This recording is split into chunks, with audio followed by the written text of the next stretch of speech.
Yes, you are.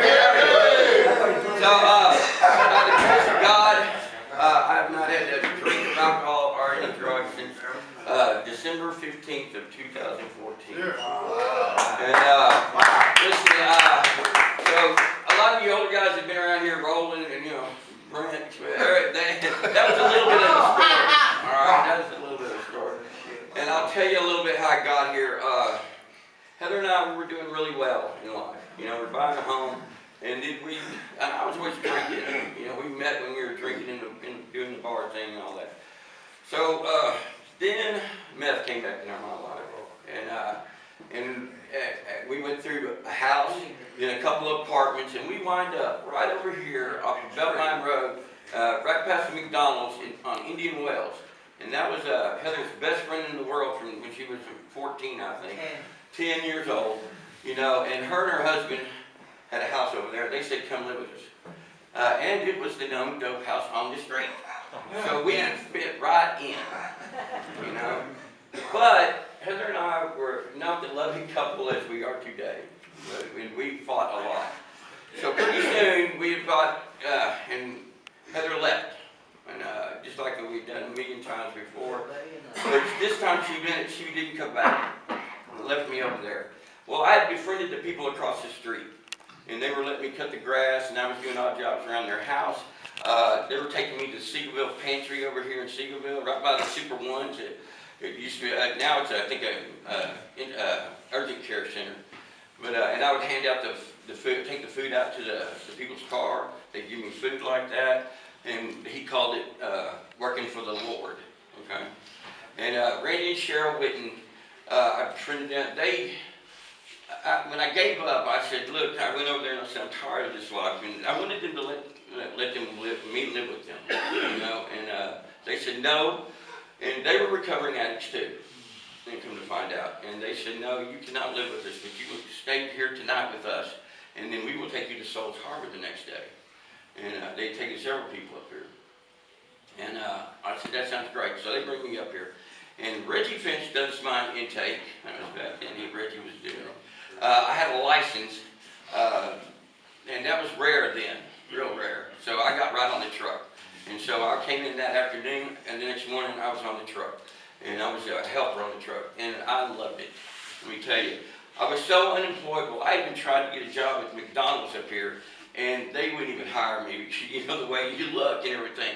And but here at Souls Harbor, puts me in a truck. They trust me around their truck, their product, their customers, and then go into their stores, you know. And I just loved it. I thought it was the greatest thing in the world, you know. So I did that, and I graduated.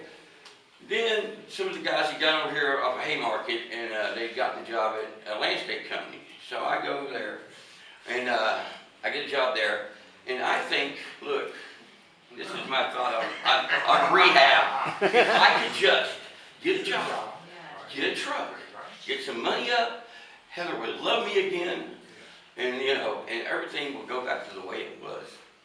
There's the problem. Go back to the way it was. So I get the job, and then they move down to downstairs dorm. And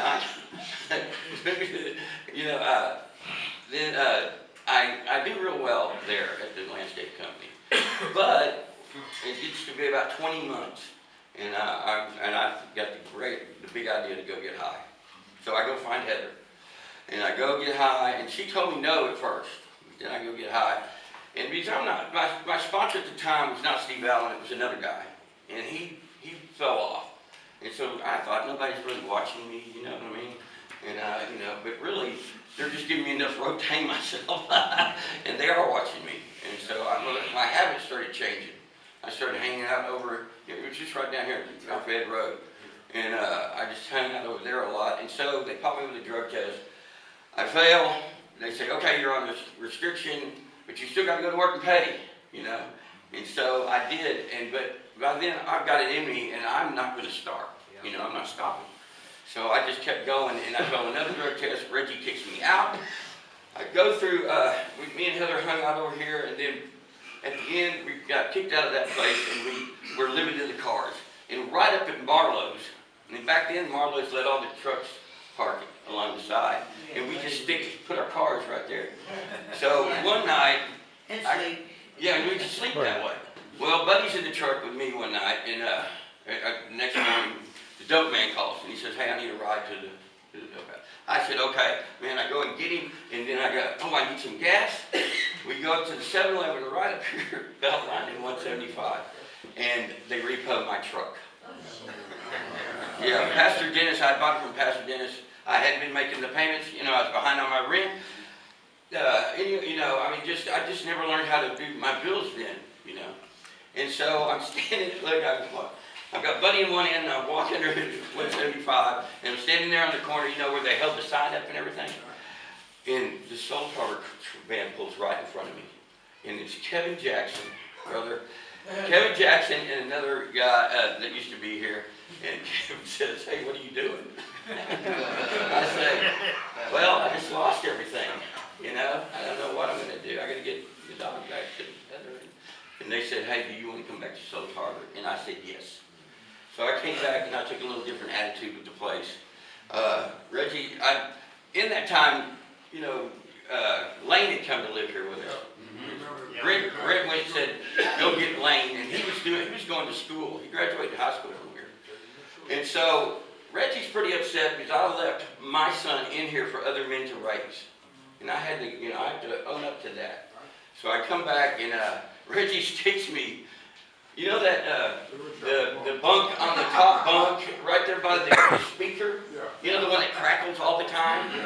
Yeah, he sticks me up there for 2 months and won't let me down. So in that time, I had a hernia and I couldn't go back on the truck. They put me in dispatch, and I'd worked in dispatch before. And I was in there. The drugs get out of me. I get the best sponsor in the world, Steve Allen, you know. And we're doing the Steve Allen group up here. And so I'm doing my recovery, and I'm getting the drugs out of me. I'm going out to Parkland. Everybody who's here, use the Parkland van. I'm telling you. If you got, you know, medical issues, get on there and use that. I got good care from there. Anyway, they came to me and they said, hey, the warehouse manager left them. They said, hey, would you consider being the warehouse manager? And I said, sure. And I took it on, and let me tell you, then I loved it. Okay, and I did. You know, it took me about. It was a mess. It was real bad. And I ran 2 trucks a day out of that thing, and then to where I could see the floor. And he left it in such a mess. But you know, I just loved it. And so I did my recovery and everything. So in that time, this thing that Steve was talking about, Heather is still out there, okay? And I'm sitting there, and I'm calling Steve, and I'm wearing him out and going, man, I'm in here, I've got Lane in school, I'm doing all this stuff, me. Why won't she do what I want her to do? And he goes, Gary, you're depriving her of her desperation. Yeah. Because you're giving her money all the time. I would go into Reggie's office, and I'd say, and she needs money, and I'd say, I need, you know, we worked a lot of Eddie Deans at the time. And he'd go, here you go. He goes, I'm going to let you do that until you're sick and tired of being sick and tired of giving her money. Yep. And so it took a while. Let me tell you, because Brent got wind of it, and so I said, Brent, I don't understand. You know, she won't. And then he goes, Gary, you've got to let Heather fall and pick her. You got to let her go, let her fall, let her pick herself up, and and I said, but Brent. Oh, she doesn't love me anymore. I don't know how to do it. And he says, Gary, and the best advice for me, he's given me a lot of advice. The best thing he said to me, and I'll never forget, he goes, Gary, either Heather will, you know, she will pick herself up and do recovery with you. And you'll get your life together, and she'll be back with you, and you'll be all right. Or she'll leave you, and you'll be all right. Yeah. I was like, and that hit me, you know, you're right. Either way, I'm going to be all right. So when I did